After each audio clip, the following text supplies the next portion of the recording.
how would you explain the impact that he has on the game, what you have seen from him as a teammate, what you've gotten to know about him over these 2 years playing together? Man, Rudy sucks. No, I'm just playing.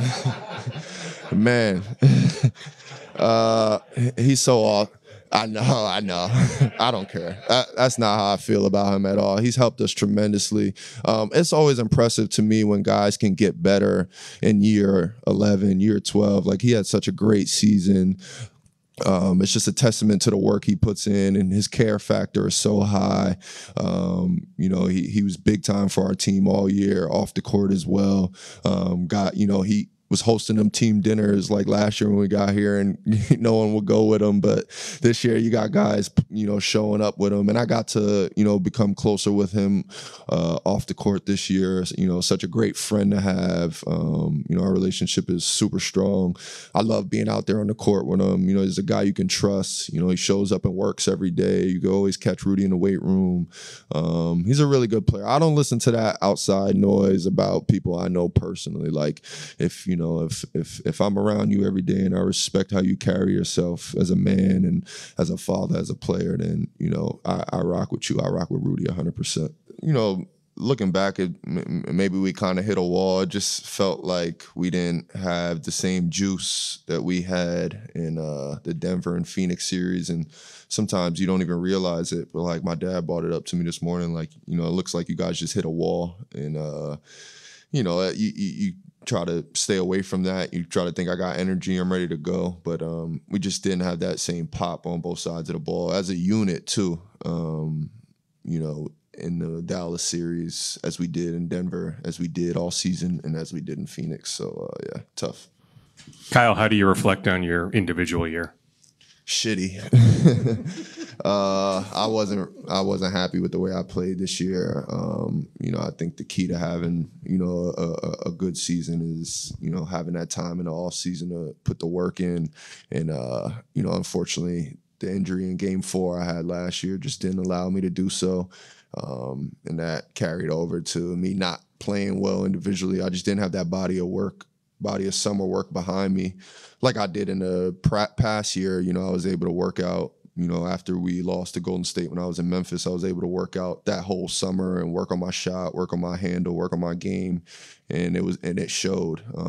Last season, I didn't get back on the court till like July and had to head to World Cup and with Team China in August. So I just didn't have that body of work where I'm getting the reps in and putting the work in and, getting that sweat equity with my game. So, I don't think I played well this season, but that's not who I am. I'm happy I made it to this all season healthy, and I'm going to have a hell of an all season. I'm in the gym all summer.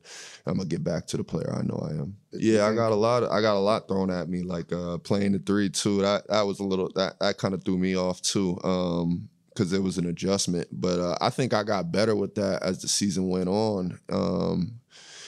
And it's something that I want to continue to get better at, wherever I end up next year, in case I got to play the 3, I got to be ready for it. But obviously, I think my natural position in this league is a 4, and I've always excelled at that spot. But, just a lot thrown at me. But I think I'm fully capable of playing the 3 position. I'm going to work on the things you need to be a 3 in this league this summer. Like, I got to be able to knock down open shots. I got to be able to handle the ball, whether I'm at the 3, the 4. I played the 1 sometimes this season. I played the 5, whatever it is. I got to be able to make open shots. I got to be able to defend at a high level. I got to be able to, facilitate and handle the ball. So definitely those are the things I'm going home to work on. For as long as I've been here, Finchie put me in positions to be successful.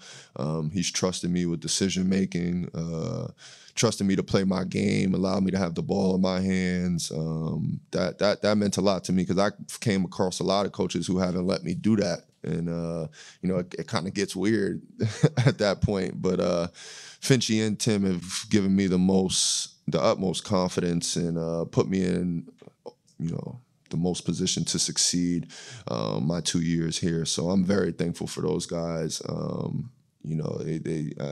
it's been really fun having the ball in my hands in the NBA. Like my old AAU coach called me yesterday and was like, this is like 20 years ago watching you with the ball in your hands. It's very special. So credit to Finchie and Tim. They've always put me in positions to succeed and allowed me to make decisions. That's just my game. That's what I do. Sometimes you could just go out there and outscore opponents because teams in the NBA aren't that good. But in the playoffs, you're going to have to work hard to get shots, whether that's moving without the ball, making that extra pass, paying attention to how the defense guard you and being in the right spot. So I think all these little things that, we suffered from in the playoffs, or Minnesota suffered from in the playoffs, like, Finchie's a genius offensively. So I think you don't expect to see him, his offenses in the middle or lower part of the ranks anymore. Like he'll get it together. Trust me. Kyle, Ant said last night that you called it in the preseason that you could see facing Dallas in the Western Conference Finals. Yeah. So what was that true? And then what made you see that back then?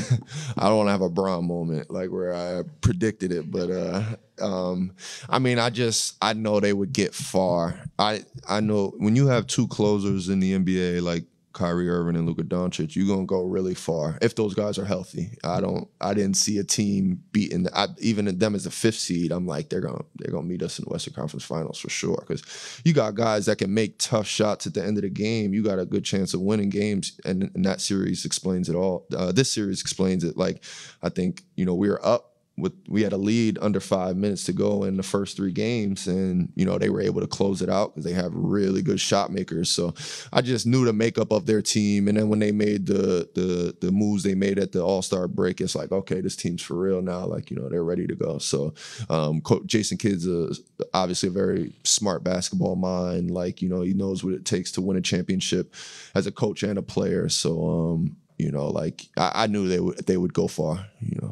He would commentate our games, and he would be around the program. Very special man. I watched the I don't know if it was the 79 or 75 finals, Portland and Philly, and I didn't realize how good he was. Like I didn't get to watch him play. So I just being around him, being a UCLA Bruin was very special, and his family's really nice. Luke's an awesome guy, and condolences go out to them. Bill Walton was very special.